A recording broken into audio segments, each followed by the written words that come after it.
Vulnerable communities in South Africa are highly impacted by antimicrobial resistance. And these vulnerable communities in South Africa would be, examples would be people who are living with HIV and those who've got other immunocompromising conditions such as having cancer. The main issue and impact on especially these vulnerable populations is actually getting access to antimicrobial therapies, which they would require to treat such infections. And there's been instances where there's been a challenge in getting antibiotics, leading to mortality and morbidity.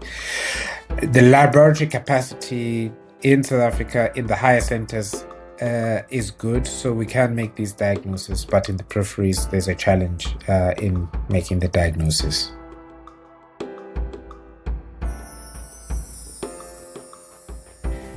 In the South African context, when it comes to people living with HIV, vaccines for vaccine-preventable infections is important. One, to prevent infections in this highly vulnerable group.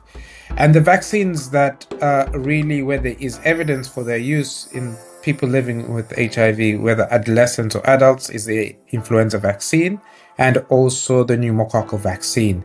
Both vaccines have got good, strong evidence for their use and efficacy and are good at reducing prescriptions for respiratory-related infections, so unnecessarily use of antibiotics. And the other added benefit is the reduction in the spread of highly resistant organisms. So given the vulnerability to respiratory pathogens in this group, the use of vaccines becomes quite important.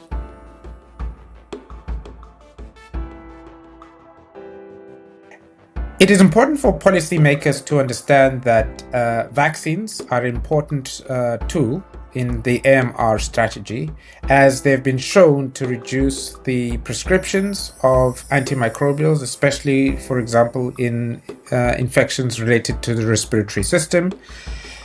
Secondly, they've been important in showing that they can also reduce the spread of highly resistant infections.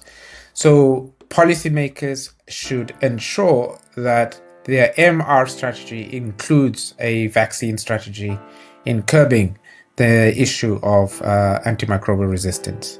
The most important thing is to make vaccines accessible to adults and for policymakers to consider, in many countries, including South Africa, of instituting live course vaccination, where there are key vaccines for adolescents and adults that are required to prevent vaccine-preventable infections. And by doing so, the other unintended consequences of using vaccine is that, of course, not only are you affecting morbidity and mortality, but certainly there will be an impact on AMR.